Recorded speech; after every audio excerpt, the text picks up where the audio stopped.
বিশেষ একটা বিজ্ঞপ্তি আমাদের দ্বিতীয় জন্মদিন উপলক্ষে আয়োজিত করা হয়েছে গল্প চয়ন 2022, একটি বিশেষ গল্প প্রতিযোগিতা। যারা যারা গল্প পাঠাতে ইচ্ছুক ডেসক্রিপশন বক্সে লিংক রেখে গেলাম। গল্প জমা দেওয়ার শেষ সময় 24শে আগস্ট 2022 পর্যন্ত। প্রেম একটা আলোর অপর রূপ। প্রেম শব্দটা শুনলেই মাথায় আসে কত নতুন নতুন রং, কত আবঝায় বিকেল, কত মধুর আলিঙ্গন। কিন্তু প্রতিটা আলোর নিচেই জমে থাকে অন্ধকার। যে অন্ধকারের বুক চিরে উঠে আসে কোনো এক অশরীরী আর্তনাদ। প্রতিটা রক্তবিন্দুকে শিহরিত করে সেই কান্না, সেই আর্তনাদ। বলে ওঠে সব মিথ্যে, কেবল পাপ, অরাজকতা। অন্ধকারের পথে চলতে চলতে আর প্রতিটা অপশক্তির সাথে লড়াই করে যে গল্পগুলো জিতে যায়, সেইগুলোরই তো বোধহয় নাম দেওয়া যায় সার্থক প্রেমের গল্প, তাই না? আজ আপনাদের শোনাবো সেরকমই একটি গল্প, লেখক সাত্যকী বসুর কলমে, একটি অলৌকিক প্রেমের গল্প, বিহু।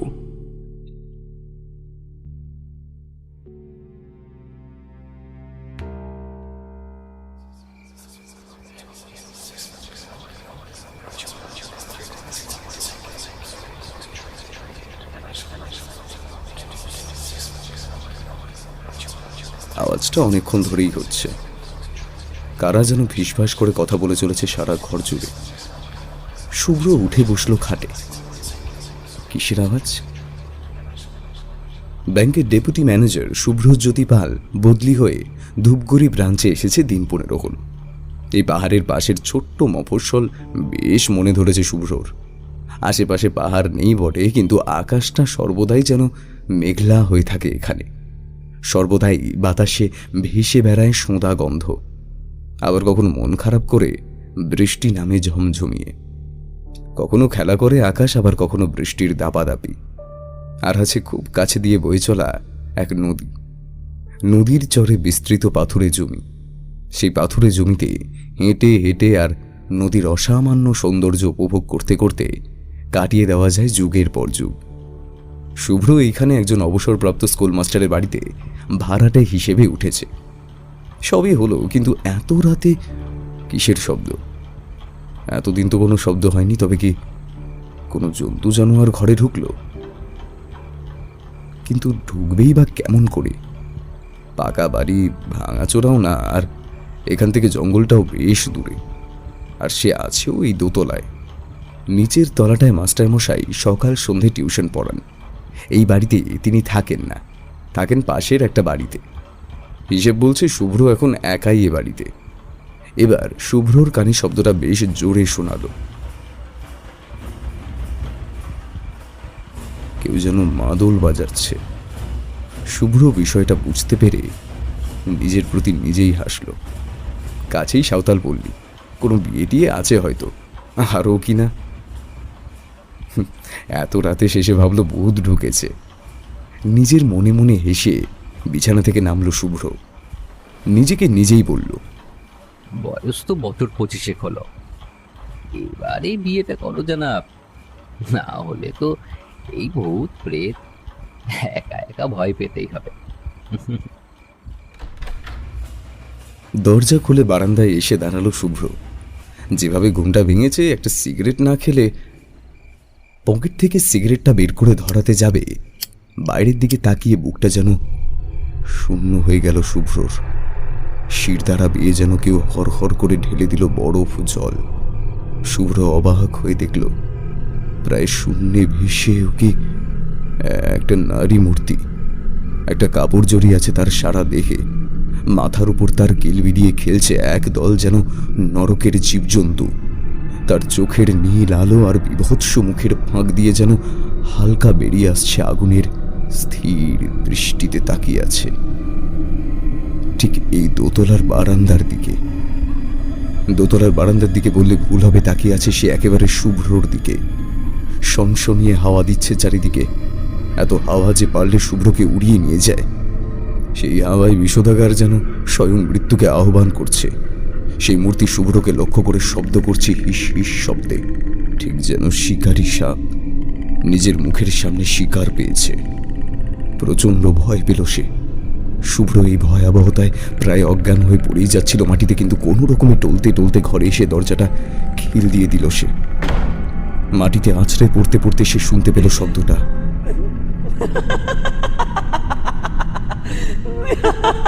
দু চোখ জুড়ে এক অন্ধকার নেমে এলো তার।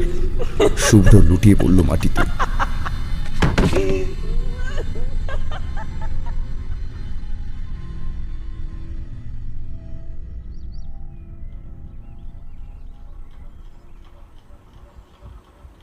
পরের দিন সকালে যখন ঘুম ভাঙল তার, এক ঝাঁক আলো এসে পড়েছে শুভ্রর চোখে মুখে।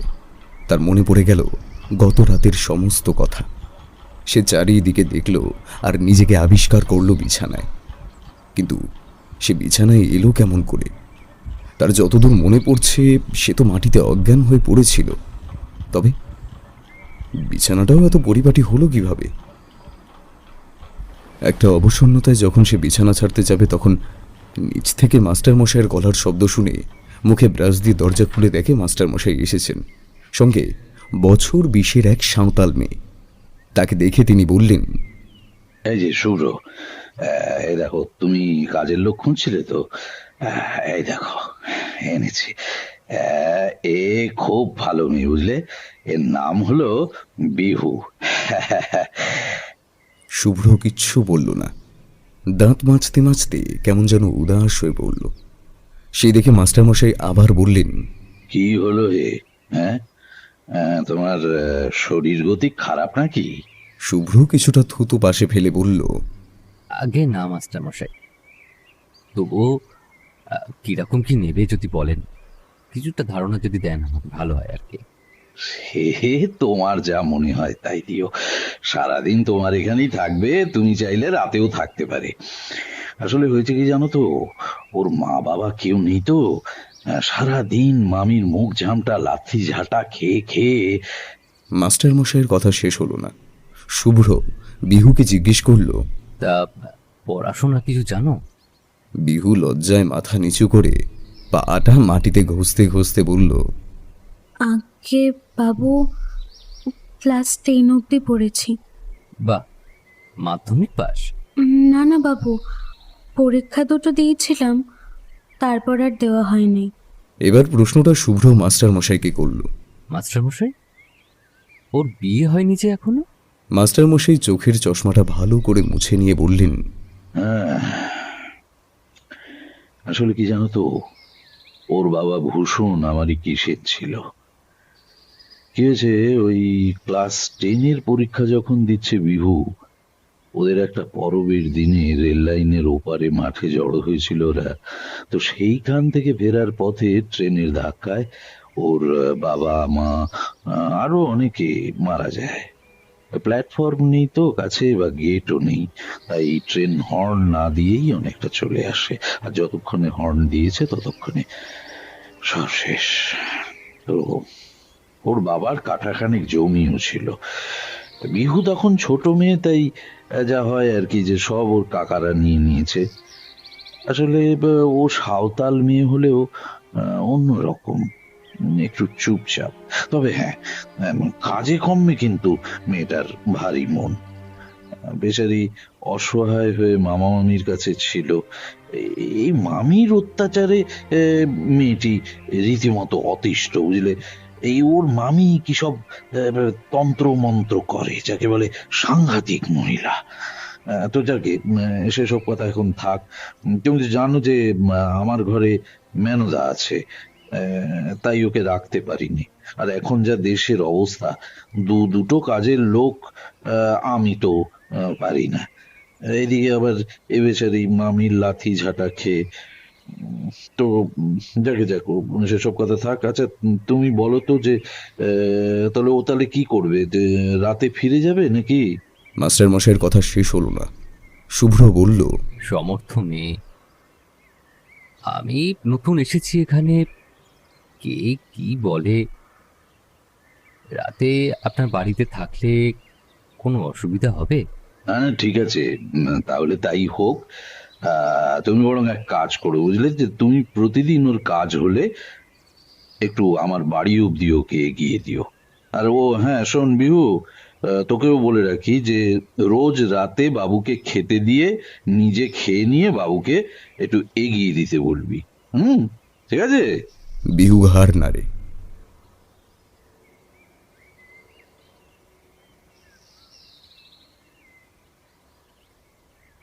শুভ্র এবারে যেন চমকে উঠল। এটার কথা তো তার মোটেই মনে ছিল না। কালকে যখন ও নদীর ধারে বেড়াতে গিয়েছিল, নদীর চড়ার দিকে নামতে গিয়েও পাথরের আড়ালেই মূর্তিটা খুঁজে পায়। চকচকে কোনো ধাতব মূর্তি, লম্বায় ইঞ্চি 10, মাথার উপরে এক দল কুণ্ডলি পাকানো, ফুলের মতো সুন্দর। চোখ দুটো এতটুকুর মধ্যেও কেমন যেন টানা টানা, দুটো হাতে কি যেন ধরে রয়েছে। স্পষ্ট বোঝা না গেলেও আঁচলের কুঁচির মতো। পায়ের তলাতেও মাথার মতো কুণ্ডলি পাকানো ফুলের ন্যায়। ও এই মূর্তিটা কুড়িয়ে এনেছে কারণ সে ওটা দেখার পর বুঝতে পেরেছে, আর যাই হোক, এই মূর্তির ঐতিহাসিক গুরুত্ব আছে।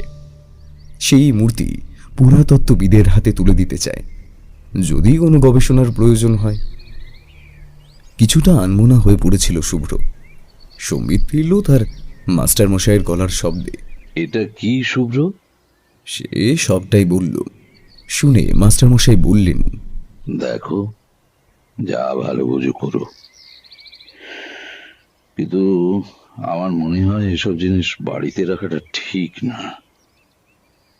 তুই বরং এক কাজ করো শুভ্র, অফিস শেষ করে আজ না হয় পুলিশ স্টেশনে মূর্তিটাকে দিয়ে এসো, কেমন?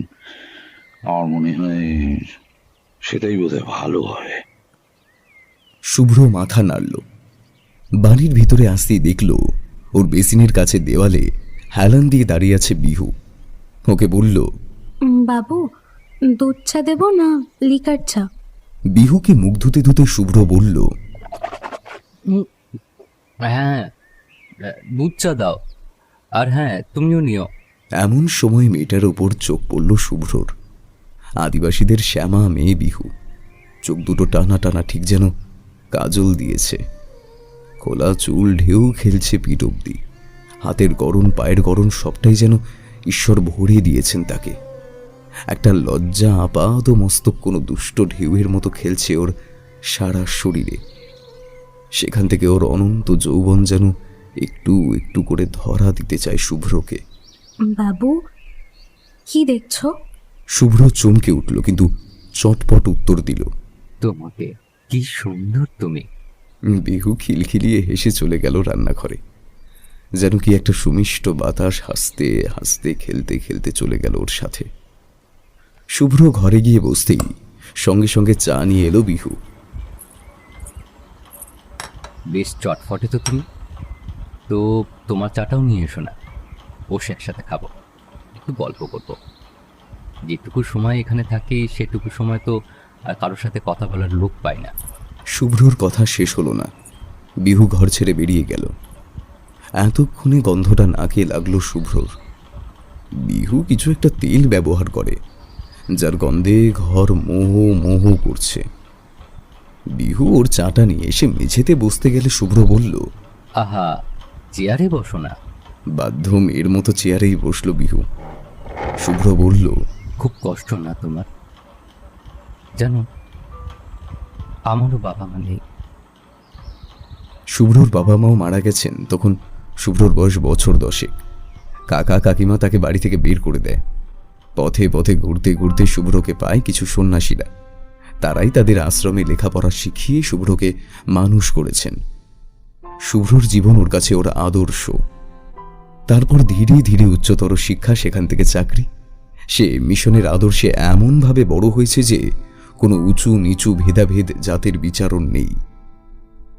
শুভ্রর এই কথা শুনে বিহু মাথা নেড়ে বলল, কি করব বাবু? বাবু বলবে না, আজ থেকে আমি তোমার বন্ধু, তুমি আমার নাম ধরেই ডেকো। বিহুর ঠোঁট দিয়ে এক অপার্থিব সুন্দর হাসি খেলে যায়। মাথা নেড়ে লজ্জা মাখানো গলায় উত্তর দেয়, না না, তা হয় নাকি? শুভ্র বেশ কড়া সুরে উত্তর দেয়, আমি বলছি, বলো বলছি, ধরো এটা আমার আদেশ। বিহু তাতে ঠোঁটটা কামড়ে মাথা নামিয়ে ঘাড় নাড়ে। তবে বলো। কি নাম আপনার? জানি না তো। শুভ্র হেসে বলে, আমার নাম শুভ্র। আর বন্ধুকে কেউ আপনি বলে না, তুমি বলে, বুঝলে? এবারে একদম মাথা তুলে শুভ্রর চোখে চোখ রেখে বিহু বলে, কি খাবে শুভ্র, বলো। শুভ্র রীতিমতো চমকে গিয়ে হেসে উঠে জবাব দেয়, তোমার যেটা ভালো মনে হয়, আজ তোমার বন্ধুকে সেটাই খাওয়াও দেখি। শুভ্র তৈরি হতে লাগলো অফিসের জন্য। স্নান সেরে নিয়ে খাবার টেবিলে এসে সে তো অবাক, অনেক কিছু রান্না করেছে বিহু। ভাত, মাছের ঝাল, মিষ্টি কুমড়োর তরকারি, বড়ির ঝাল। মা বাবার যত্ন পায়নি সে বহুদিন। এমন খাবারের সৌভাগ্য তার খুব একটা হয় না। অনেক দিন পর বেশ তৃপ্তি করে খেলো শুভ্র। বিহুকে বাড়ির সব কিছু গুছিয়ে দিয়ে ব্যাংকের উদ্দেশ্যে রওনা দিল শুভ্র। পথে মাস্টার মশাইয়ের সঙ্গে দেখা। তাকে দেখে তিনি বললেন, কি রে শুভ্র, কি খবর? বিহুর রান্না বান্না সব ঠিক ছিল তো? শুভ্র ঘাড় নেড়ে মাস্টার মশাইকে বলল, হ্যাঁ, সবই ঠিক ছিল, খুব পছন্দ হয়েছে বিহুকে আমার। মাস্টার মশাই হেসে বিদায় দিলেন শুভ্রকে। কিন্তু আজ সারাদিন এক অদ্ভুত অবসন্নতা তার সারা শরীর জুড়ে আচ্ছন্ন করে রাখল। একটাই প্রশ্ন কেবল ঘুরপাক খেতে লাগলো শুভ্রর মাথায়, বিহু এত সুন্দর কেন? বিহু বিহু আর বিহু। তবে কি শুভ্রর মনে ধরল বিহুকে? এত আচ্ছন্নতা। শুভ্র প্রায় ভুলেই গেল গত রাতের সমস্ত ভয়াবহতা। সকালটা বেশ ভালো কাটলেও সন্ধ্যায় বাড়ি ফিরে এসে দেখে বিহু বাইরেটা বসে মুখটা থমথমে। এমনিতেই শুভ্রর বাড়ি ফিরতে সন্ধ্যা হয়, কারণ একজন ব্রাঞ্চ ম্যানেজারের কাজের চাপের কথা অজানা নয়। সে বিহুকে বসে থাকতে দেখে জিজ্ঞেস করে, কি গো, এখানে এমনভাবে বসে আছো কেন? বিহু কোনো উত্তর দেয় না। শুভ্র ওর ভঙ্গি দেখে বুঝতে পারে হয়তো ভিতরে গিয়ে বলবে। পায়ে পায়ে ওপরের তলার দালানে এসে বিহু শুভ্রকে বলে, তুমি তুমি যে মূর্তিটা এনেছো ওটা ভালো নয়, ওটা তুমি ফেলে দাও। কেন বলো তো? ও মূর্তি আমি চিনি, ও ও মোংলির মূর্তি, ও ভালো না। কিন্তু কেন? দেখো দেখো, তুমি যা বলবে আমি তাই করব, যা চাইবে আমি তাই দেব, কিন্তু কিন্তু ও মূর্তিটা তুমি ফেলে দাও, তারপর আমি তোমাকে সব বলবো। বিহুর চোখে মুখে ভয়ের ছাপ শুভ্র খেয়াল করে। প্রচণ্ড ভয়ে তিরতির করে কাঁপছে ওর ঠোঁট। শুভ্র নিঃশ্বাস ফেলে বলে, আচ্ছা ঠিক আছে, আমি ফ্রেশ হয়ে মূর্তিটা পুলিশের কাছে না হয়। না না, তুমি ওরকম করো না, যেখান থেকে নিয়ে এসেছো সেখানে দিয়ে এসো দয়া করে। কিন্তু কেন, কেন তুমি এমন করছো? কারণ আমি তোমার কোনো ক্ষতি হতে দিতে পারবো না। কথাটা বলেই মাথাটা নামিয়ে নেয় বিহু। শুভ্র বুঝতে পারে বিহুও তার মতো করেই ওকে চেয়েছে। শুভ্র লক্ষ্য করে বিহুর সারা শরীরে সেই লজ্জার ধারা প্রবাহ বইছে আবারও। শুভ্র বিহুর কাঁধে হাত রেখে বলে, বেশ, তাই হবে, কিন্তু কেন, প্লিজ তুমি আমাকে বলবে। বিহু মাথা নামিয়ে উত্তর দিতে শুরু করে, দুপুরে তখন ভাত খেতে বসেছি, ওপরে রান্নাঘরে দেখি কোথা থেকে হঠাৎ ঝড় উঠল। আমি দৌড়ে জানলাগুলো বন্ধ করে আবার খেতে বসতে যাব, এসে দেখি। কথাগুলো বলতে বলতে বিহু মুখে হাত দিয়ে ঢেকে ফেলে। আবার বলে, দেখি বাংলা দেবী ভাত খাচ্ছে, ছড়িয়ে ছিটিয়ে খাচ্ছে, আর আর পোষা যত সব পোকামাকড় ভিড় করেছে আশেপাশে। আমি তো সেই সব দেখে শুনে চিৎকার করে উঠেছি। বাংলা দেবী আমার দিকে চাইলেন। উফ, কি সেই ভয়ানক রূপ! আমি আর বলতে পারছি না। তুমি যাও, ওই মূর্তিটা যেখান থেকে এনেছো সেখানে রেখে এসো। তারপর তারপর কি হলো? আমি আমি বাইরে গেলাম, গিয়ে দেখি কোথায় ঝড়, কোথায় কি, খটখটে শুকনো সব। তারপর আমার চোখ পড়লো এই মূর্তিটার দিকে, যেটা নিয়ে তুমি আর মাস্টারমশাই কথা বলছিলে, তখন খেয়াল করিনি, কিন্তু এখন দেখে সব বুঝতে পারলাম। শুভ্র একটা দীর্ঘশ্বাস ফেলল, বলল, আহ, আর সেই থেকে তুমি বাইরেই বসে আছো নাকি? বিহু মাথা নাড়ল। শুভ্র ব্যস্ত হয়ে বলল, আচ্ছা ঠিক আছে, আমি এক্ষুনি ওটা যেখান থেকে নিয়ে এসেছি সেখানেই দিয়ে আসছি।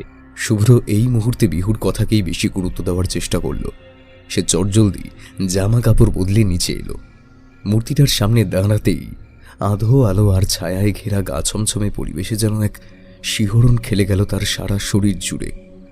কোনো এক প্রাচীন যুগ থেকে উঠে আসা আবেশ ছড়িয়ে রয়েছে মূর্তিটার সারা শরীর জুড়ে। এক অদ্ভুত গন্ধ আর নীরবতা গ্রাস করছে প্রতি মুহূর্তে। কিন্তু কেন এমন হচ্ছে যা কিছুর ব্যাখ্যা আজ আর শুভ্রর কাছে নেই। শুভ্র কিছুটা সময় চুপ করে দাঁড়িয়ে রইল। মূর্তিটাকে তুলতে যাবে এমন সময় আরও এক আশ্চর্য জিনিস দেখে সে শিউরে উঠল। ছোট্ট মূর্তিটার দুটো চোখ যেন জ্বলে উঠেছে। অদ্ভুত সেই সবুজাভ আলোর শিখা। গতকাল রাতে যে চোখ সে দেখেছিল ঠিক তেমনটা। মূর্তিটা তুলতে গিয়ে সে স্থির হয়ে দাঁড়িয়ে পড়ল।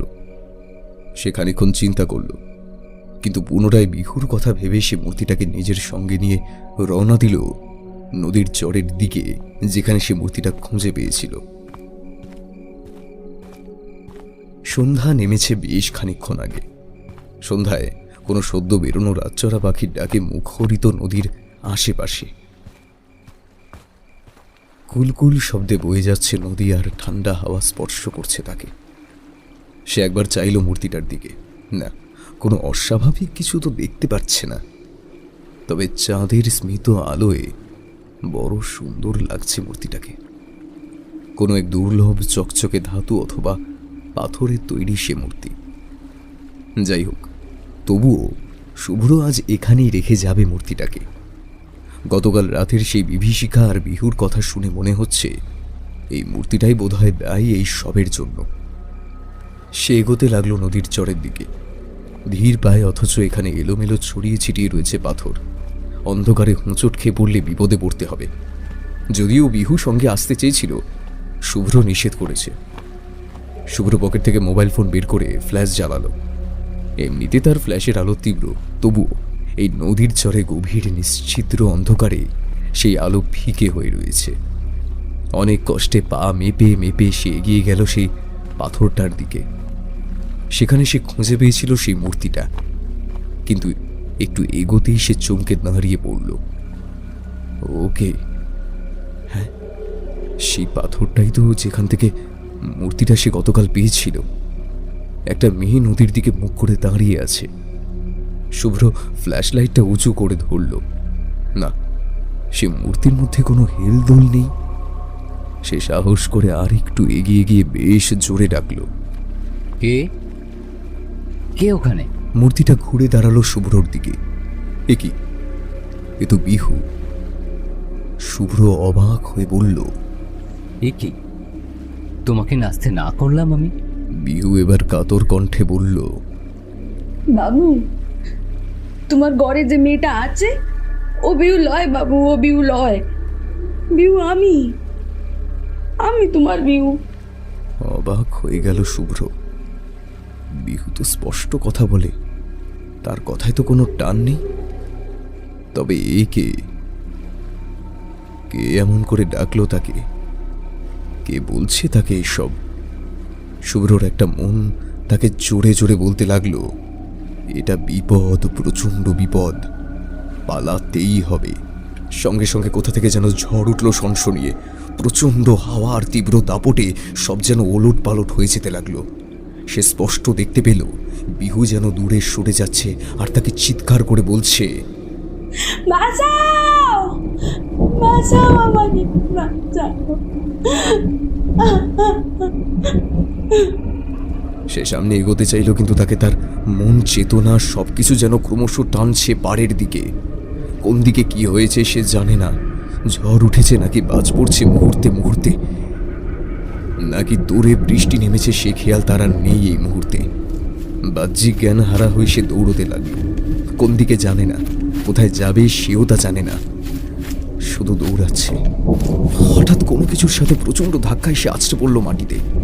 জ্ঞান হারানোর আগে সে দেখতে পেল নীল আলোয় বিহুর মূর্তি যেন চূর্ণ বিচূর্ণ হয়ে মিশে যাচ্ছে বাতাসে প্রান্তরে। সে চিৎকার করে বলল, বিহু!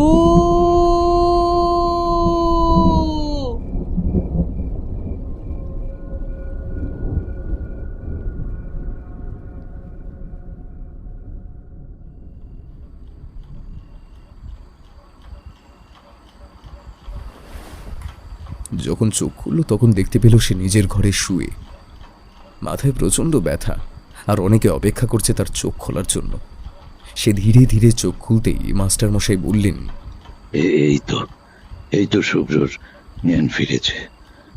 শুভ্র, শুভ্র, এদিকে তাকাও। হ্যাঁ, তুমি এত রাতে নদীর চরে কি করছিলে? হ্যাঁ? শুভ্রর গলা শুকিয়ে আসছিল। সে কেবল বলল, জল জল। এইটুকুই বলতে পারল, আর কিচ্ছু বলতে পারল না। খানিকটা জল ঢকঢক করে খেয়ে সে বলল,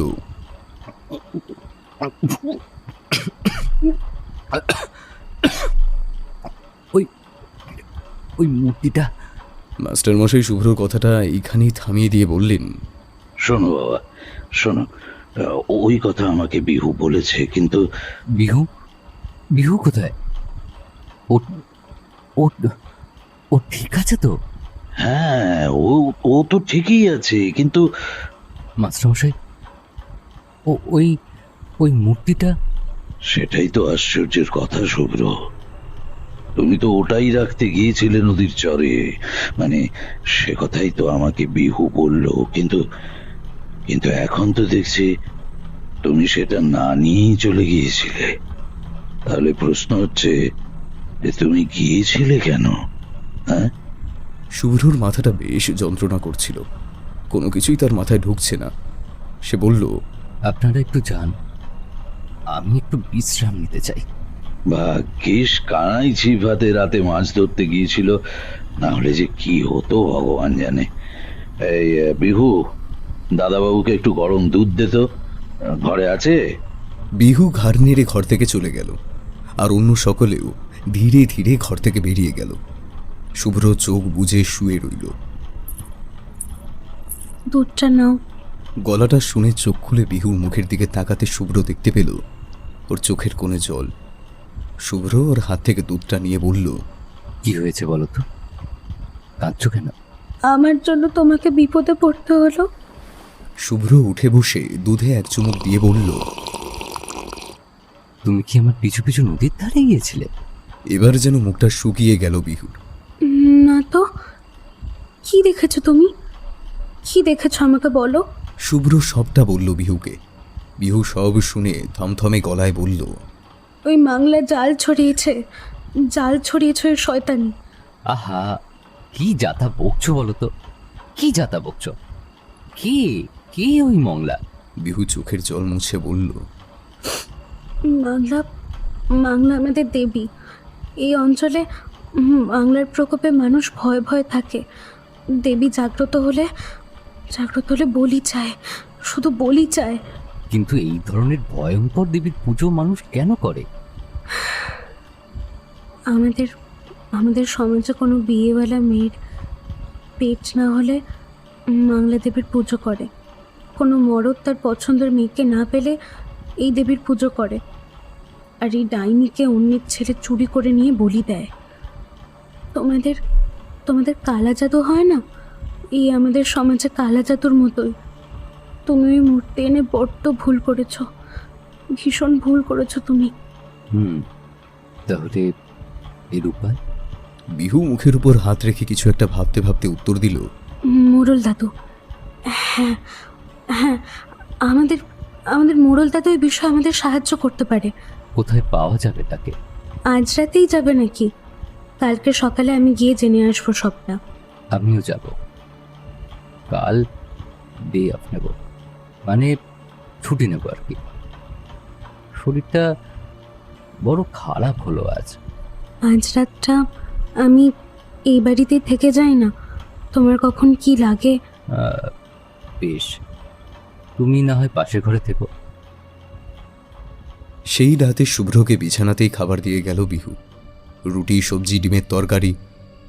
মেয়েটার হাতের রান্না কিন্তু সত্যি প্রশংসার যোগ্য। শুভ্র খেতে খেতেই বাইরে যেন বৃষ্টি নামলো আকাশ ভেঙে। বিহুকে জিজ্ঞেস করলো, এখানে বৃষ্টি হলে কি লোডশেডিং হয়? না না, সেভাবে হয় না দিকটায়।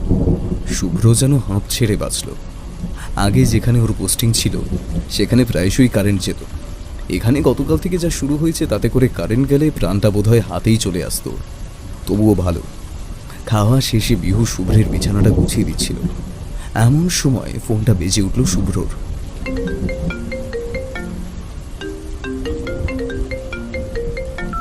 হ্যালো শুভ্র, হ্যাঁ বলছি যে ওয়েদারের যা কন্ডিশন দেখছি, বিহুকে কি আজ এখানে পাঠাবে?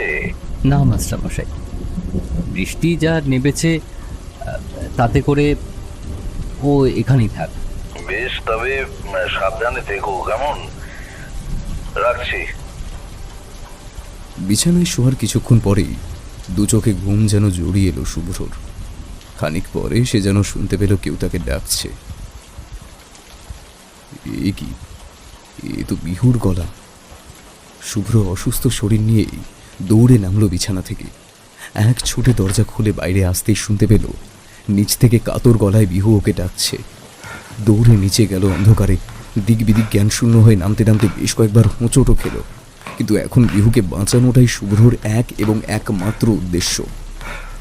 নিচে নেমে দেখে যেখানে মূর্তিটা ছিল সেখানে মূর্তিটা নেই, দাঁড়িয়ে আছে বিহু। গোটা উঠোন জুড়ে এক দলা নীল আলোকে যেন ছড়িয়ে দিয়েছে। বৃষ্টি পড়ছে প্রাণপণে। কিসের তারা, কিসের এত যন্ত্রণা জানে না শুভ্র। তাকে দেখে চিৎকার করে কেঁদে ওঠে বিহু। বাবু, মুড়ে বাঁচাও বাবু, মুড়ে বাঁচাও বাবু।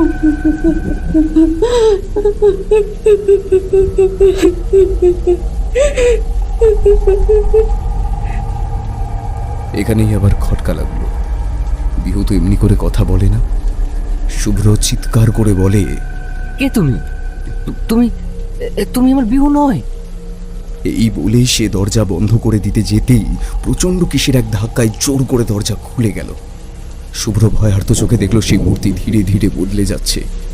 গত রাতে সে যে মূর্তি দেখেছিল সেই বিভীষিকা যেন ধীরে ধীরে গাঢ় হচ্ছে। অন্ধকারে প্রবল বৃষ্টির মাঝে সেই মূর্তির মাথার কাছে কিলবিল করছে বিভিন্ন ধরনের সরীসৃপ।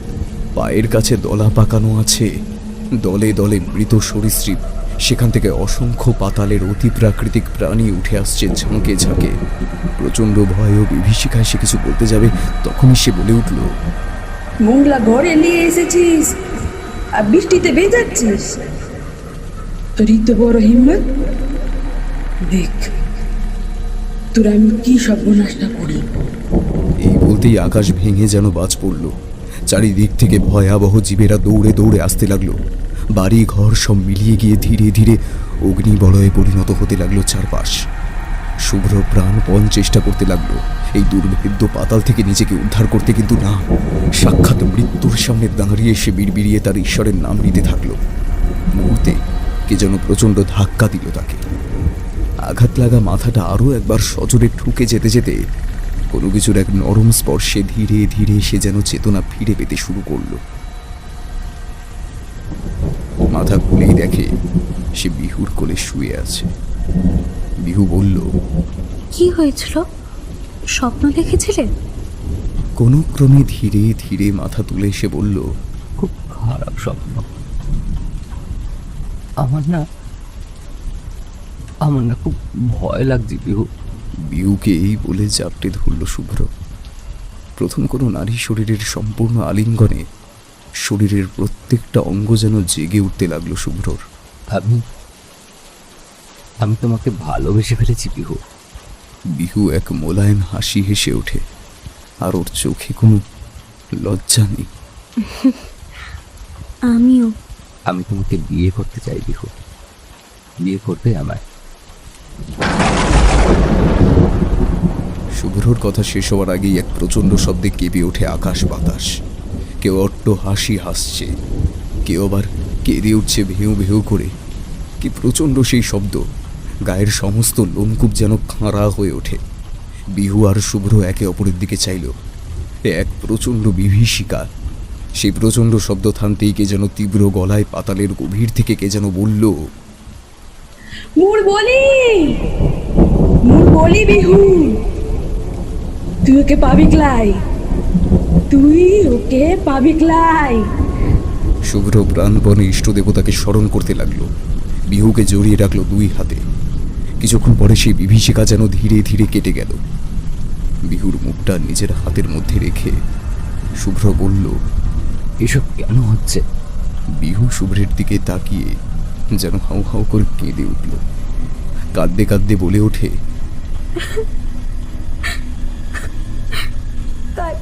কাল অমাবস্যা, আর বাংলা দেবীর কাছে আমার বলি হবে। মানে কি সব যাতা বলছো? ঠিকই বলছি। আমার মামির কোনো বাচ্চা কাচ্চা নেই। ও জোর করে আমাকে মানত রেখেছে, খেতে দিত না, মারধর করতো। মাস্টারবাবু সব জেনে শুনে। বিহুর কথা শেষ হলো না। শুভ্রর বিহুর মাথায় হাত বুলিয়ে দিতে দিতে বলল, কিচ্ছু হবে না তোমার। আমি আমি বেঁচে থাকতে তোমার কিচ্ছু হতে পারে না। আমি কিছু হতে দেব না তোমার বিহু। আমি আছি, তোমার কিচ্ছু হবে না। বিহু হাউ হাউ করে কাঁদতে কাঁদতে শুভ্রর গলা দু হাতে ধরে বলল, আমার মতো মেয়েকে কেন ভালোবাসলে তুমি?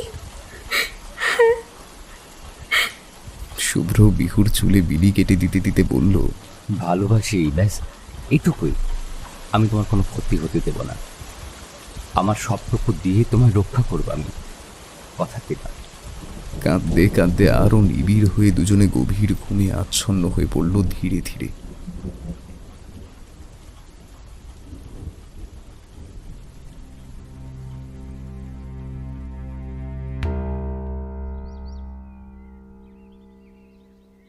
পরের দিন সকালে যখন চোখ খুলল, দুজনে তখন মেঝেতে শুয়ে।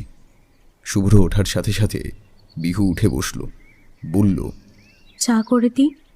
তোমার নিজের জন্য করো। বিহু শুভ্রকে চা যখন দিল, তখনই বিহুর মধ্যে পরিবর্তনটা চোখে পড়ল শুভ্রর। এখন বিহুকে দেখছে সে, যে এত প্রাণবন্ত, এত লাস্যময়ী, কেমন যেন কোনো কিছুর এক অশুভ ছায়ায় হঠাৎ বদলে গেছে তার সমস্ত অবয়ব। চোখের কোণে হঠাৎ করে যেন জমেছে কালি, মাথার চুল উস্কো খুস্কো। শুভ্র কিছুই বুঝতে পারছে না এ কি হলো। শুভ্র দৌড়ে গিয়ে বিহুর হাত ধরতেই সে কেমন যেন অদ্ভুত দৃষ্টিতে তাকালো। এক অদ্ভুত ভঙ্গিমায় নিজের হাতটা ছাড়িয়ে নিয়ে সে চলে গেল রান্নাঘরের ভিতরে। এত ঠান্ডা দৃষ্টি শুভ্র আগে কোনো দিন অনুভব করেনি। যতটা ভয় হচ্ছে ততটাই যেন চিন্তা বেড়ে গেল তার বহু গুণ। বিহুকে রান্নাঘরের বাইরে থেকে ডাকলো শুভ্র। বিহু, এই বিহু, কি হয়েছে তোমার?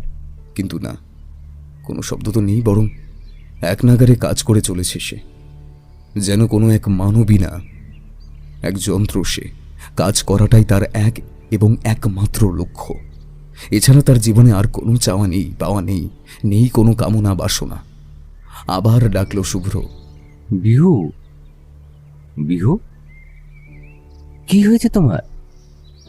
ওই কি হয়েছে?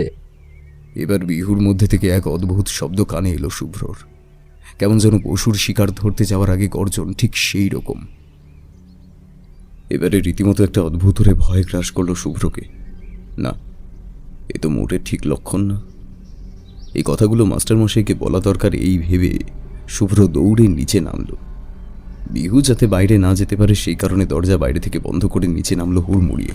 উঠোন পেরিয়ে বাইরে যাওয়ার সময় তার চোখ পড়ল মূর্তিটার ওপরে। এক অদ্ভুত হাসি খেলছে তার সারা মুখে।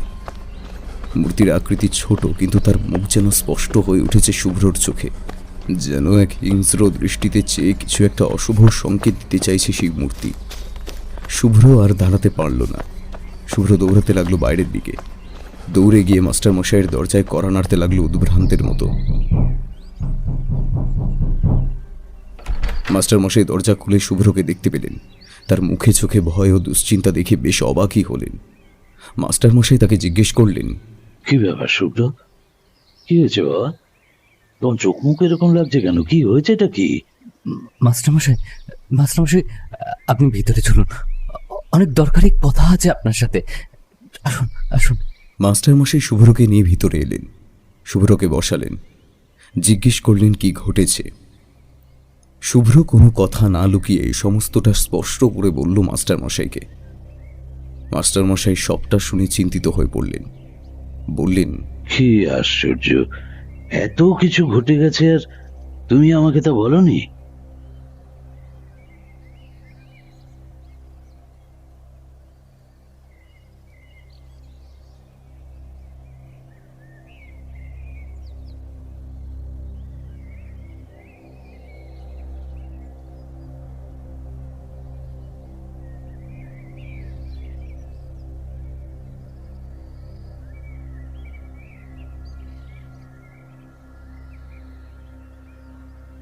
মাস্টারমশাই কিছুটা চিন্তা করলেন, তারপর বললেন, এই অঞ্চলের দক্ষিণে মা কালীর মন্দির, সেই মন্দিরের পুরোহিত আমার বাল্যকালের বন্ধু, বুঝলে?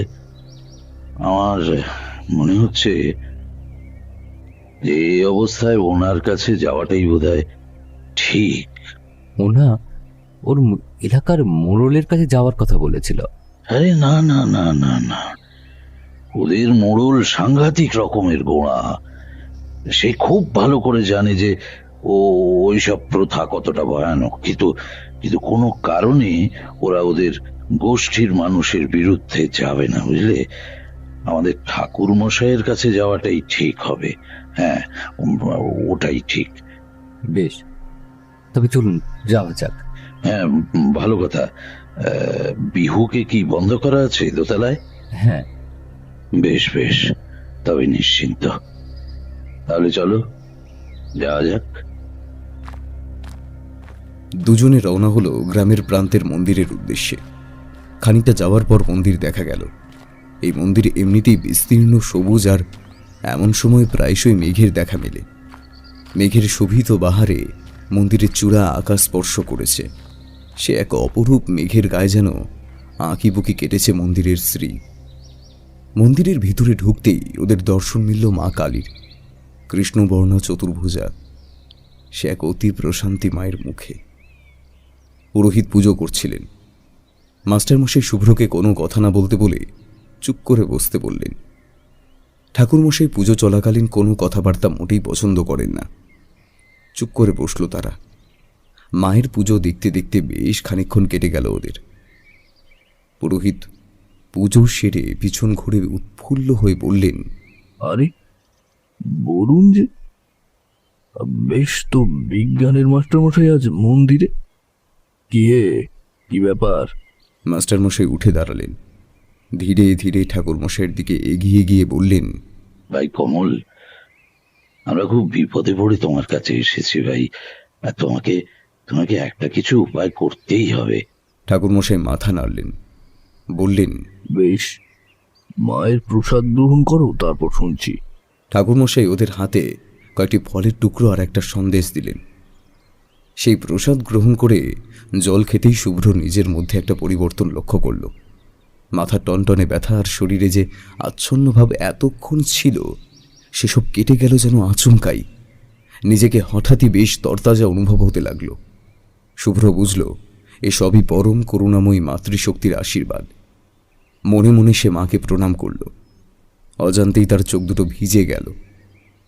ঠাকুরমশাই বসলেন, জানতে চাইলেন ঘটনার কথা। সমস্ত কথা শুনে ঠাকুরমশাইয়ের মুখ থমথমে হয়ে উঠল। তিনি শুভ্রকে উদ্দেশ্য করে বললেন, আসলে কি হয়, আমাদের অতি কৌতূহল মোটে ভালো না।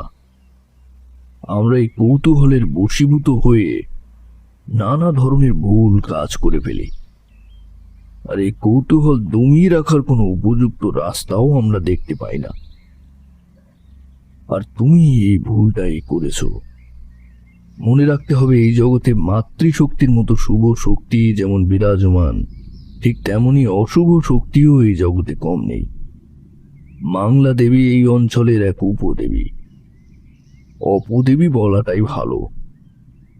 এই যে বিহু বলে মেয়েটির যেখানে বাড়ি, ওর সাঁওতাল পরগনা, যেখান থেকে পাহাড় শুরু হচ্ছে সেখানেই এর পুজো হয়। পুজো বলাটা ভুল। ওই অপশক্তিকে আহ্বান করে তার সামনে কোনো যুবতী নারীর বলি দিয়ে অপূর্ণ ইচ্ছা পূরণ করে দুষ্ট কিছু মানুষ। প্রচলিত লোকগাথা অনুসারে মাংলা নামের এক মেয়ে আজ থেকে 500 বছর পূর্বে এইখানে থাকতো। তখন এই সমস্ত অঞ্চল জঙ্গলে পরিপূর্ণ ছিল। সে গরিব আদিবাসী ঘরের কন্যা হলেও ছোট থেকে তার প্রচণ্ড উচ্চাশা ছিল। তাকে দেখতেও আর 4-5টা দরিদ্র পরিবারের মেয়ের মতো ছিল না। অতি অপরূপ সুন্দরী। নিজের পোশাক পরিচ্ছদ এমনভাবে সে বজায় রাখত যে তাকে কোনোদিনও নিচু জাতির মেয়ে বলে মনে হবে না। যদিও উঁচু নিচু সব মানুষেরই সৃষ্টি, তবু তখনকার সমাজে এসব প্রথা প্রচলিত ছিল। এইভাবে মাংলা স্থানীয় এক রাজার ছেলেকে নিজের প্রেমে আবদ্ধ করে। যদিও উচ্চাসা ছিল, কিন্তু রাজকুমারের প্রতি তার ভালোবাসা মোটেও কম ছিল না। এদিকে সেই মেয়ে আবার গোপনে ডানের সাধনা করত। ডান কি সেটা যদি জানতে চাও, এখন এত বলার সময় নেই। কেবল এইটুকু বলতে পারি, আদিবাসী সমাজে সাধনা হওয়া এমন কিছু দুষ্ট প্রেত, যার কথা শুনলে সেই জাতির মানুষ ভয়ে কেঁপে ওঠে। তা যাই হোক, শোনা যায় মাংলা নাকি গোপনে এই ডানে সিদ্ধ সাধিকা হয়ে ওঠে। এরপরে একদিন আসে সেই দিন, যেদিন রাজবাড়িতে রাজপুত্রের সাথে মাংলার বিয়ের দিন ঠিক হয়। কেউ জানতো না মাংলা কি জাত, কারণ সে তার ছলে বলে কৌশলে সবটা এড়িয়ে গিয়েছিল। বিয়ের মণ্ডপে বসে রাজামশাইয়ের এক ভৃত্য সবটা বুঝতে পেরে যায়। ও মাংলাকে চিনতে পারে। রাজামশাইয়ের কানে কথাটা যাওয়া মাত্রই রাজামশাই মাংলাকে গ্রেপ্তার করেন ও তাকে অন্ধকূপে ছুঁড়ে ফেলে দেওয়ার নির্দেশ দেন। মাংলা প্রচন্ড ক্ষোভে ও দুঃখে তার প্রাণপ্রিয় রাজকুমারকে যখন জিজ্ঞাসা করেন যে তুমি আমাকে ভালোবাসো কিনা, রাজকুমার কঠিন স্বরে জবাব দেয় না। শোনা যায় মাংলাকে যখন ছুঁড়ে ফেলা হচ্ছে অন্ধকূপে, সে চিৎকার করে বলছে সেই কথা নাকি শুনতে পায় কোনো এক রাজার আদিবাসী ভৃত্য যে নিঃসন্তান ছিল। সেই মাংলাকে আহ্বান করে প্রথম তার কামনা পূরণ হয়, আর তারপর থেকেই মাংলার এই রীতি এই অঞ্চলে প্রচলিত। খেয়াল করে দেখবেন যে এই রীতি রেওয়াজ কিন্তু এই অঞ্চলেই প্রচলিত। বাংলার আর কোনো অঞ্চলে এই রীতি প্রচলিত নেই। একটা ভালোবাসায় বাঁধা একটা মিথ্যে প্রতিশ্রুতি আর কিছু উচ্চাসা এই অপদেবীর সৃষ্টি করেছে। ঠাকুরমশাই, এখন তাহলে উপায় কি? ঠাকুরমশাই চিন্তিত স্বরে বললেন, উপায় কি আছে তা আমার জানা নেই, তবে এটুকু বুঝতে পারছি আজ রাতে এক ভয়াবহতার সম্মুখীন হতে চলেছ তোমরা। তুমি মূর্তিটা নদীর চর থেকে তুলে ঘরে এনেছো। এর জন্য কিছু হবে কিনা বলতে পারছি না, তবে বিহুকে বাঁচানোর কোনো উপায় নেই। যাকে মানত করা হয় সেই উপদেবী যে তাকে নিয়েই ছাড়ে। একটাই উপায়, মায়ের শরণাপন্ন হওয়া। ঠাকুরমশাইয়ের কথা শেষ হলো না। মাস্টারমশাইয়ের বাড়ি থেকে একটা ছেলে দৌড়ে দৌড়ে এসে বলল, সাঁওতালপাড়া থেকে একদল লোক তীর ধনুক নিয়ে ওই ম্যানেজারদের বাড়ি ঘেরাও করেছে। বিহু দিদিকে নিয়ে গেছে, আর কি একটা মূর্তি ছিল না তাও নিয়ে গেছে। বাড়ি ভাঙচুর করে তছনছ করে ফেলেছে। এই শুনে ঠাকুরমশাই বললেন, শোনো বরুণ, বাড়ি ফেরো, ফিরে আগে দেখো কি হলো। আমি দেখছি কিছু উপায় করা যায় কিনা।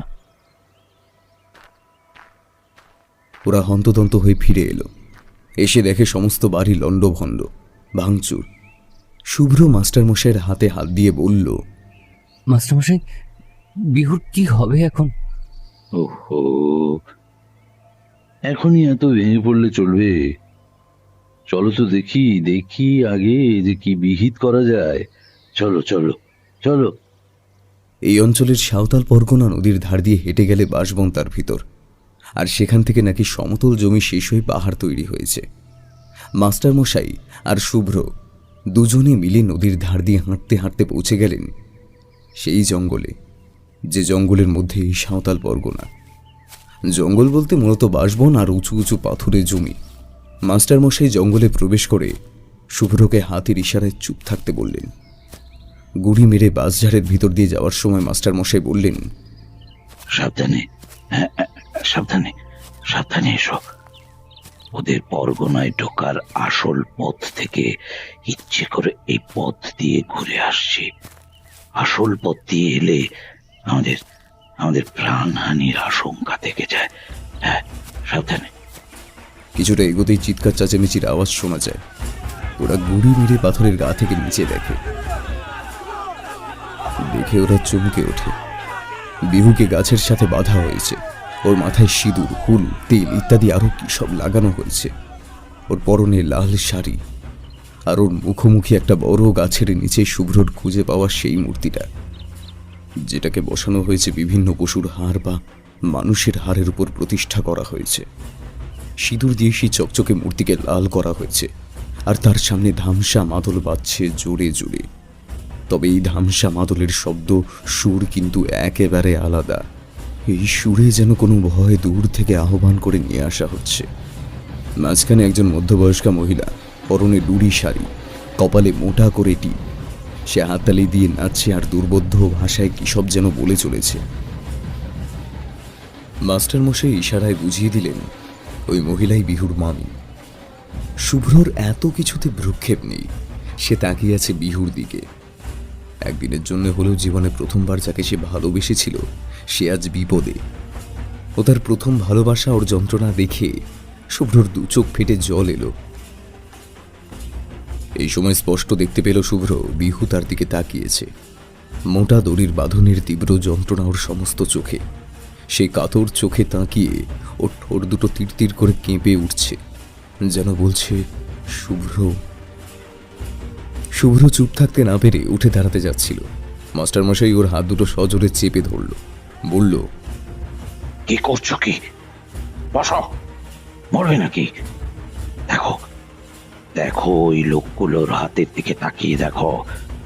হাতের ভয়ঙ্কর অস্ত্রগুলো দেখতে পাচ্ছ? এ দেখতে পাচ্ছ? বসো। কিন্তু না গেলে যে ওরা এখনই মেরে ফেলবে বিহুকে। না না না, গভীর রাত না হলে কিচ্ছু করবে না ওরা, সে ভয় নেই। বরং বরং এখন চলো, থানায় যাব আমরা। ওরাই যা করার করতে পারে। শুনো শুনো, একবার বাড়ি চলো, বাড়ি চলো।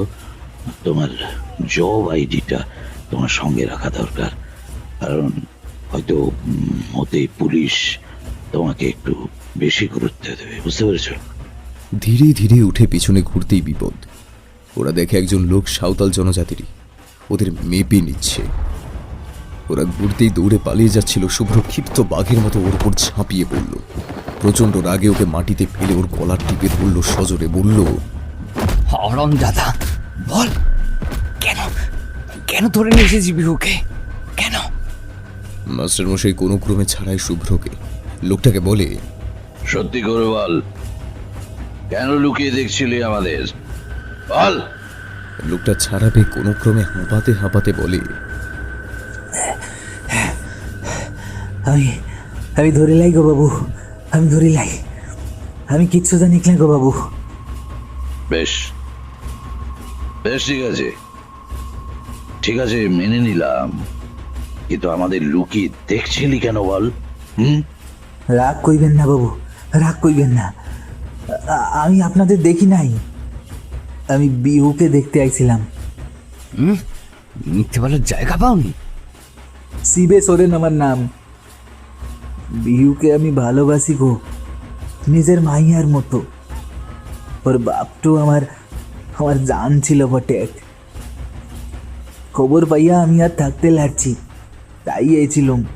মাস্টারমশাই এবার চিনতে পারলেন। এবার চিনতে পেরেছি তোকে। যাই হোক, শোন শিবে, তুই তুই একটা কাজ কর, বুঝলি? তুই সত্যিই তো চাস যে বিহু মুক্তি পাক? হ্যাঁ, সত্যি চাস তো? চাই তো বাবু, চাই তো, কিন্তু ও কি সারা পাবে? আমার মাইয়াটার বয়সী গো, ওর মামিটার জন্য আজ। তা এতই যখন দরদ, তো তোমরা গ্রামের লোকেরা সাহায্য করছো না কেন? কি করে করবো বাবু, কি করে করব? বাংলার আচারে বাধা দেওয়ায় মৃত্যু অনিবার্য যে। শুভ্র প্রচণ্ড রেগে বলল, আচ্ছা, আমি দেখবো তোমাদের দেবীকে কে বাঁচায়। আমি আমি শেষ করব, আমি শেষ করব তোমাদের দেবীকে, আমি শেষ করব। শুভ্র, তুমি একটু প্লিজ মাথা ঠান্ডা করো তো। শোন শিবে, আমাদের সঙ্গে একটা জায়গায় যেতে পারবি? আজ্ঞা বাবু, পারবো, কিন্তু কোথায়? থানায়। কিন্তু কোনো গন্ডগোল হবে না তো? আরে না না, কিছু হবে না, চল আমাদের সঙ্গে।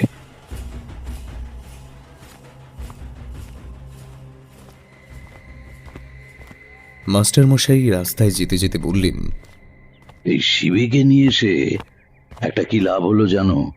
যে ওদের জাতের একজনকেও অন্তত সাক্ষী হিসেবে পাওয়া গেল। কেমন? এতে পুলিশের কাছে কেসটা স্ট্রং করা যাবে। ওরা শুভ্রর বাসা বাড়ি পর্যন্ত গেল। শুভ্র নিজের অফিস আইডি প্রুফ নিয়ে নিল। মাস্টারমশাই গাড়ি বের করলেন।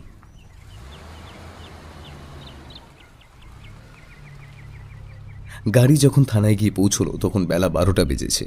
থানায় ঢুকে মাস্টারমশাই পরিচয় দিলেন নিজের। একজন কনস্টেবল বসতে বললেন ওদের, বললেন অফিসার বেরিয়েছেন, অফিসার ফেরা অবধি ওয়েট করতে হবে। মিনিট 15 পর্যন্ত অপেক্ষা করার পর অফিসার এলেন। অফিসার আসার পর আরও চমক, অফিসার শুভ্রর পরিচিত, শুধু তাই নয়, ছোটবেলার বন্ধু। শুভ্রকে দেখি উৎফুল্ল হয়ে তিনি বললেন, আরে কি ব্যাপার এখানে? আমি এখানে বদলি হয়ে এসেছি, আর একটা বিপদে পড়েছি রে আকাশ, একটু হেল্প কর না প্লিজ। বেশ বেশ, আগে ভিতরে চল, বসে কথা বলি। ওরা অফিসের ভিতরে গিয়ে বসলো। অফিসের আকাশকে শুভ্র সবটা বুঝিয়ে বলল। আকাশ শুনে বলল, এ তো সাংঘাতিক বিষয়। দাঁড়া, আমি দেখছি। আসলে এখনই অপারেশনটা করা যেত, বুঝলি, কিন্তু সিএম এসেছেন জলপাইগুড়ি শহরে, টোটাল ফোর্স ওখানে ব্যস্ত। তাও আমি দেখছি, ফোর্স রিলিজ হলেই আমি অপারেশনটা করব। শুভ্র চিন্তিত হয়ে বলল, আজকের মতো না হলে ওরা কিন্তু মেয়েটাকে বলি দিয়ে দেবে রে, আর আর বাঁচানো যাবে না ওকে। তোদের চিন্তার কোনো কারণ নেই। আরে এটা একটা মধ্যযুগীয় প্রথা, আর আমি এটা আটকাবই। তোরা আগে এফআইআরটা কর। ওরা ওর কথা মতো এফআইআর করল। যাক, এবার আমি কিছুটা নিশ্চিন্ত হলাম। হ্যাঁ হ্যাঁ, আপনি শুভ্রর পরিচিত বন্ধু, আশা করি আপনার পক্ষে যতটুকু সম্ভব সেটা আপনি করবেন। আকাশ হাসলেন, বললেন, আপনি আমাকে চেনেন না, আমি কোনো প্রকার অন্যায় সহ্য করি না। শুভ্র আকাশের হাতটা ধরে বলল, হ্যাঁ রে, কিছু একটা ব্যবস্থা হবে তো রে। আকাশ আশ্বাস দিলেন। ওরা থানা থেকে বেরিয়ে মাস্টারমশাইয়ের বাড়িতে এলো। মাস্টারমশাই ও ওরা বাড়ি এসে দেখল ঠাকুরমশাই আগে থেকে অপেক্ষা করছেন তার বাড়িতে। ওদের দেখে তিনি বললেন, একটা জিনিস আমার মাথায় ঘুরছিল তোমরা চলে আসার পর থেকেই, আর তার জন্যই এলাম। তা কি ব্যাপার বলো তো কমল? শুভ্র বিহুকে ভালোবেসে ফেলেছিলে বলেছিলে না? শুভ্র এবারে কাঁচুমাচু মুখ করে বলল, হ্যাঁ তো, ভালোবাসি তো, কিন্তু এখন যে কি করি সেই বিষয় ঠিক বুঝে উঠতে পারছি না। শান্ত হও, শান্ত হও। আমি একটা কথা বলি, মন দিয়ে শোনো। মংলার মৃত্যু হয়েছিল ভালোবাসার জন্য। বিহুকে শুভ্র যে ভালোবাসে বা ভালোবেসে ফেলেছে, তা যদি শুভ্র প্রমাণ করতে পারে, তাহলে হয়তো কিছু একটা উপায় হতে পারে। এক্ষেত্রে শুভ্রকে হয়তো বড় পরীক্ষা দিতে হতে পারে। আমি অন্তত প্রস্তুত। আমি যে কোনো মূল্যে বিহুকে বাঁচাবো, যে কোনো মূল্যে। ঠাকুরমশাই মাথা নাড়লেন, বললেন, বেশ, তবে প্রস্তুত হও। আর আমি একটা উপাচার করছি। আমাদেরকেও সেই স্থানে পৌঁছে উদ্ধার করতে হবে অসহায় মেয়েটিকে। এই বলে ঠাকুরমশাই প্রস্থান করলেন। শিবে বলল, বাবু, একটা কথা তোমাদের কওয়া হয় নাই। 7টা মোষ বলি হওয়ার আগেই মোদের যা করার কইতে হইবে, না হইলে আর মোরা কিচ্ছু করতে পারবো না, কিচ্ছু না। মানে? শিবে মাথা চুলকে বলল, কই কি? একটা মাইয়া বলি দেওয়ার আগে ও মংলাকে 7টা মোষ বলি দিতে হয়। 7টা মোষ বলি হয়ে গেলে সবকটা মানুষের চেতন মংলার তরে চলে যায়, তখন আর মোরা কিছু করতে পারবো। বুঝলাম। আচ্ছা আচ্ছা, এখন তুই যা যা। হ্যাঁ, আরো বেশিক্ষণ থাকলে তোর বিপদ হতে পারে। যা যা তুই। শিবে ওদের নমস্কার করে চলে গেল সেইখান থেকে। ক্রমে দুপুর গড়িয়ে বিকেল হলো। দুপুরে কিছুই মুখে রুচল না শুভ্রর। মাস্টারমশাই অনেক জোরাজুরি করলেন, কিন্তু না, শুভ্রর মনে কিছু যেন জোর করে গেঁথে গেছে। কোনো কিছুর অজানা ভয় যেন গ্রাস করেছে ওর দেহ ও মন। ক্রমে সন্ধ্যা হলো। কিছুটা সন্ধ্যা হলে আকাশকে শুভ্র ফোন করল। আকাশের নিরুপায় উত্তর, এখনো ফোর্স ফেরেনি রে, ফিরলেই আমরা পৌঁছে যাচ্ছি। শুভ্র দৌড়ে পৌঁছালো মাস্টারমশাইয়ের বাড়ি। মাস্টারমশাই বললেন, আচ্ছা ঠিক আছে, ঠাকুর মশাই আসুক, তুমি একটু শান্ত হও। আহা, আমরা আজই বিহুকে উদ্ধার করব, কিচ্ছু চিন্তা করো না শুভ্র।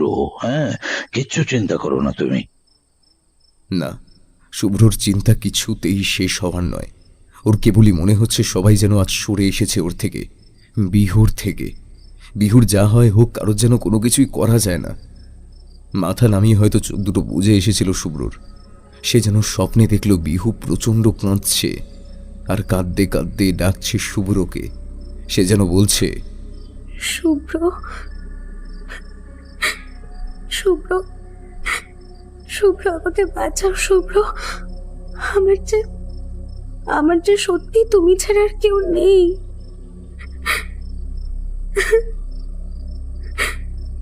শুভ্র চমকে উঠল। মাথার মধ্যে জড়ো হয়ে পাক খেতে লাগলো এক রাশ দুশ্চিন্তা। হয়তো অনেকেরই শুনে মনে হবে এই চিন্তা অহেতুক, এই চিন্তার কোনো যুক্তি নেই। তবুও প্রথমবারের জন্য যে ভালোবাসে তার কাছে এই চিন্তা মোটেই অহেতুক নয়। প্রচণ্ড চিন্তা আর একটা ভয় গ্রাস করেছে শুভ্রকে। রাত 10টা বেজেছে, আর এখনো আকাশ ফোর্স ব্যবস্থা করতে পারেনি। এমনটা হয়, প্রচণ্ড দুশ্চিন্তায় সমস্ত মানুষের উপর বিশ্বাস উঠে যায়।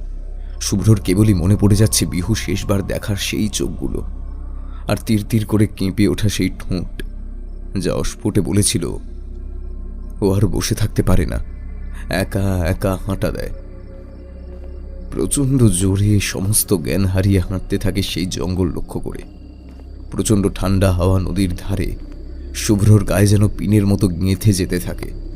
তার মাথায় কেবল ঠাকুরমশাইয়ের কথাগুলো বাজছে। মংলা আর যাই হোক ভালোবাসার জন্য মরেছিল। আমার মনে হয় ওর সামনে শুভ্র বিহুকে কতটা ভালোবাসে সেই প্রমাণ করে দিতে পারলে হয়তো কিছুটা সুরাহা হবে। দেখতে দেখতে জঙ্গলে প্রবেশ করে শুভ্র। এখানে বিষাক্ত পোকামাকড়, কীটপতঙ্গ, সাপ কোনোটাই থাকা কোনো অসম্ভব বিষয় নয়। শুভ্রর এসব বিষয়ে কোনো ভ্রুক্ষেপ নেই। সে সব কিছুকে অগ্রাহ্য করে এগিয়ে চলে। সকালে যে পাথরের ফাঁক দিয়ে ওরা জায়গাটা দেখেছিল সেখানে চোখ রেখে দেয়। সকালের থেকেও জায়গাটা আরো ভয়ানক হয়ে উঠেছে। একজন অদ্ভুত পোশাক পরিহিত লোক ওই মূর্তির সামনে বসে বিচিত্র অঙ্গিভঙ্গি করে চলেছে। আর বিহুর মামি দেবী মূর্তির সামনে বসে আছে, পা তার দুই দিকে প্রসারিত, মাথার উপরে হাত দুটো জড়ো করা। বিহুকে বাঁধানে নতুন লাল পেরে শাড়ি পরিয়ে মাটিতে রাখা হয়েছে। কোনো কিছুর আচ্ছন্নতায় সে নিস্তেজ হয়ে পড়ে আছে, আর লোকগুলো মাদল বাজাচ্ছে। সেই মাদলের সুর আরো বিচিত্র, আরো ভয়াবহ। কোনো এক প্রচণ্ড অপশক্তিকে যেন আহ্বান করছে সে। আরো ভালো করে দেখল 7টা মহিষের মাথা। শিবের কথা মনে পড়ে গেল। এবার তবে বিহুর পালা। কয়েকটা পাথর হাতড়ে হাতে নিল শুভ্র। আর সে স্থির করে নিয়েছে ও একাই বিহুকে উদ্ধার করবে। প্রচণ্ড চিৎকার করে সে ওই প্রাঙ্গণে ঝাঁপ দিল। কি অদ্ভুত, কোনো হেলদোল নেই কারোর মধ্যে। যে যা করে চলেছিল প্রত্যেকে তাই করে যেতে লাগলো নির্বিকারভাবে। শুভ্র প্রচন্ড চিৎকার করে একটা ঢিল ছুড়ল বিহুর মামির মাথা লক্ষ্য করে। আশ্চর্য, সে ঢিল মহিলার মাথা ছুঁয়ে বেরিয়ে গেল, কোনো পরিবর্তন হলো না। মুহূর্তে শুভ্রর মনে পড়ল শিবের কথাগুলো। 7টা মহিষ বলি হয়ে যাওয়ার পর ওই আচারে যুক্ত সকলের মন ওই মাংলার হাতে চলে যায়। বাইরে কি হচ্ছে কোনো কিছুই আর ভ্রুক্ষেপ থাকবে না। শুভ্রর মাথায় যেন এই মুহূর্তে আগুন জ্বলে উঠল দাউ দাউ করে। ধ্বংস করে দিতে হবে, সব কিছু শেষ করে দিতে হবে। একটা ইট তুলে শুভ্র ছুটল ওই মূর্তির দিকে। সঙ্গে সঙ্গে ঘটল ঘটনাটা। মুহূর্তেই বদলে যেতে লাগলো পরিবেশ। যে মশালগুলো চলছিল চারিদিকে তার শিখাগুলো লক লক করে বেড়ে উঠে আকাশের যেন বৃত্ত তৈরি হলো। প্রচণ্ড হাওয়ার কোথা থেকে যেন জড়ো হতে লাগলো বিভিন্ন পশু। একটা হিমশীতল আবেশ মুহূর্তে জড়িয়ে দিল শুভ্রকে। আবার পরক্ষণে প্রচণ্ড উত্তাপ। সেই যন্ত্রণায় সে চিৎকার করে উঠতে উঠতে দেখল চারপাশের মানুষগুলো সব নরকঙ্কাল। অদ্ভুত আওয়াজে মাদলের শব্দ। উল্টে যাচ্ছে যেন ধরিত্রী। শুভ্রর পায়ের চারপাশ দিয়ে বয়ে যাচ্ছে এক অদ্ভুত তরল, গরম কালচে লাল টকটকে রক্ত। সেই পশুগুলো অদ্ভুত সব চিৎকার করে সেই রক্ত চেটে চেটে খেতে লাগলো। তাদের জিহ্বা মাঝে মাঝে শুভ্রর পায়ে এসে লাগছে। কি অদ্ভুত সেই অনুভূতি! উফ, মনে হচ্ছে এক ঝলক ঠান্ডা অস্থি কেউ যেন বুলিয়ে দিচ্ছে। কোথা থেকে কাতারে কাতারে আসতে লাগলো নরকঙ্কাল। তারা শুভ্রকে আর পড়ে থাকা বিহুর দেহকে ঘিরে ঘুরে ঘুরে কি সব অদ্ভুতরে গান করে নাচতে লাগলো। অবাক হয়ে শুভ্র দেখল ওদের গলায় পচা গলা বিভিন্ন হাত ও পায়ের মালা, মানুষের হাত পা। সেখান থেকে ছড়িয়ে পড়া পুঁতি গন্ধে যেন বমি উঠে আসছে শুভ্রর। এমন সময় এক অদ্ভুত আলোতে চোখ ধাঁধিয়ে গেল শুভ্রর। এই আলো কোনো শুভ শক্তির প্রকাশ হতেই পারে না। সেই মুহূর্তে কোথা থেকে যেন প্রচন্ড শব্দ করে উলু দিয়ে উঠল কেউ। কি অদ্ভুত সেই শব্দ! বুকের সমস্ত রক্ত যেন শুষে নেয়। শুভ্র দেখল সেই মূর্তি, যে মূর্তি সে প্রথম দিন রাতে দেখেছিল। তার মাথার উপর অসংখ্য পোকামাকড় এবং সাপ কিলবিল করছে। সে শুভ্রকে দেখে অদ্ভুত শব্দ করে খিলখিল করে হেসে উঠল। সেই হাসির শব্দ শুনলে যেন মনে হয় একসঙ্গে অনেকগুলো চিল বাদুর কোনো অপার্থিব জন্তু জানোয়ারের শিকারের উদ্দেশ্যে ডেকে উঠেছে। এক অদ্ভুতরে হিস হিসে শব্দে সে বলে উঠল, বাবু, ও বাবু, আমার যে তুলে নিয়ে গেলি তোর ঘরে, আমায় খেতে দিবি না? হ্যাঁ, দিবি না খেতে? আবার সে অমন শব্দ করে হেসে উঠল। শুভ্রর এবার ভয় করতে লাগলো। তার মনের কোনো একটা ছোট্ট অংশ তাকে বারংবার বলতে লাগলো, এমন এক ভয়ানক অপশক্তির সামনে দাঁড়িয়ে তোর মতো তুচ্ছ মানুষ কি করবে, কি করে রাখবে? শুভ্রকে উদ্দেশ্য করে সেই মূর্তি আবার হেসে উঠে বলল, আমায় খেতে দিবি না? হ্যাঁ, দিবি না খেতে? কি রে বল, দিবি না খেতে?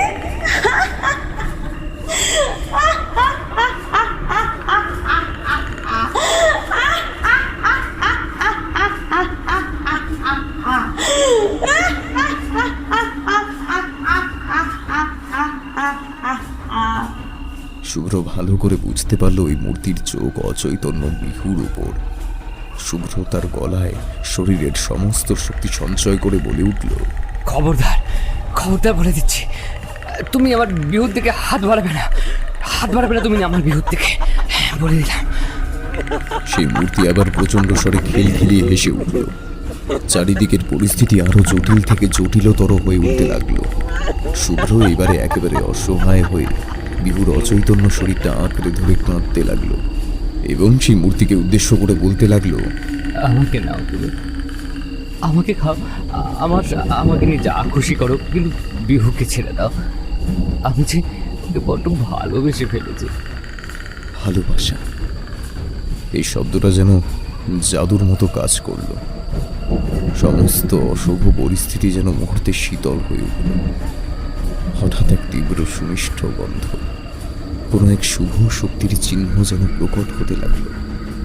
একটা প্রচণ্ড শব্দ, সেই মূর্তি আকাশ বাতাস কাঁপিয়ে প্রচণ্ড আওয়াজ করে যেন মিলিয়ে যেতে লাগলো। চেতনা হারাতে হারাতে শুভ্র এক ঝলক দেখতে পেল ঠাকুরমশাইকে। ঠাকুরমশাই হাতে ধুনো জ্বালিয়ে এক তন্ত্রধারকের বেশে সেই স্থানে আসছেন, মুখে তার মায়ের নাম। জয় মা, জয় মা, জয় মা। শুভ্র সংজ্ঞাহীন হয়ে মাটিতে লুটিয়ে পড়ল।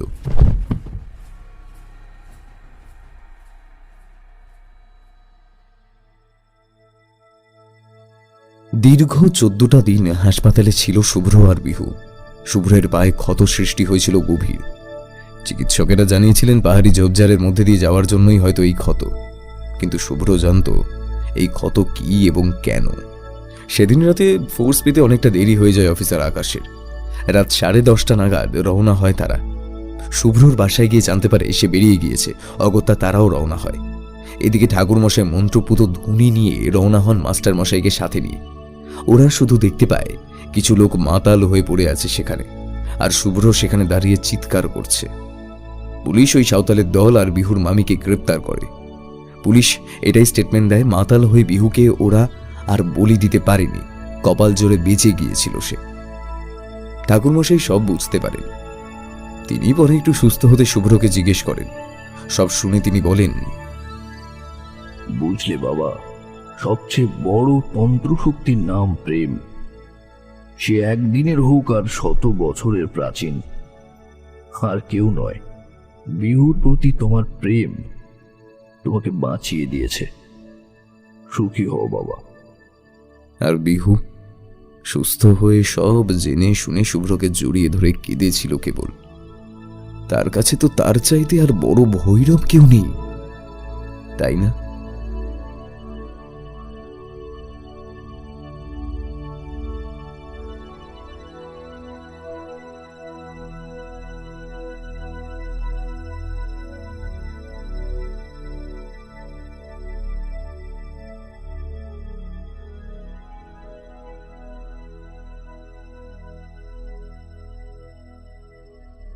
সবশেষে যদি কবিগুরুর কথায় বলি, যত শুনি সেই অতীত কাহিনী, প্রাচীন প্রেমের ব্যথা, অতি পুরাতন বিরহ মলিন কথা, অসীম অতীতে চাহিতে চাহিতে দেখা দেয় অবশেষে কালের তিমির রজনী ভেদিয়া তোমারই মূরতি এসে চিরস্মৃতিময়ী ধ্রুবতারার বেশে। সত্যি তো, অবশেষে হেরে যায় যত কালিমা, যত ক্লেশ, যত পুরাতন, জিতে যায় ভালোবাসা, নতুন ভোরের আলো, সে যে সত্যিকারের ভালোবাসা। আপনারা এতক্ষণ শুনছিলেন লেখক সাত্যকী বসুর কলমে একটি অলৌকিক প্রেমের গল্প বিহু। লেখক সাত্যকী বসু জন্ম 1998 সালের 10ই জুলাই বর্ধমান জেলার জৌগ্রামে। পদার্থবিজ্ঞান নিয়ে পড়াশোনা। বর্তমানে পূর্ণ সময়ের লেখক ও একটি প্রকাশনী সংস্থার কর্ণধার। তাঁর সৃষ্ট কান্তি জ্যোতিষী চরিত্রটি বর্তমানে বেশ জনপ্রিয়। তাঁর একক কাব্যগ্রন্থ সুচেতনা পাঠন মহলে বেশ সমাদৃত। আজকের গল্প পাঠে ছিল ব্রতদীপ, দেবাশিস সেনগুপ্ত, মৌপিয়া, রিমঝিম, অরূপ, নাইল, পিনাকি, সমীরণ, পার্থপ্রতিম। গল্পের সূত্রধর আমি, ভয়েসম্যান আসঞ্জন। শব্দ সংযোজন ও ব্যাকগ্রাউন্ড মিউজিকে ছিল কণ্ঠ, প্রচ্ছদ কৃষ্ণেন্দু। পর্বটি পরিচালনা ও পরিকল্পনায় পার্থপ্রতিম। গল্পটি কেমন লাগলো আমাদের জানাতে ভুলবেন না। লাইক করুন, কমেন্ট করুন, আর খুব ভালো লাগলে শেয়ার করুন সবার সাথে। তবে আজ আসি, আবার কোনো একদিন নতুন একটি গল্প নিয়ে হাজির হব আপনাদের কাছে। ততদিন ভালো থাকুন, সুস্থ থাকুন, আর শুনতে থাকুন রহস্যের অন্ধকারে। নমস্কার, শুভরাত্রি।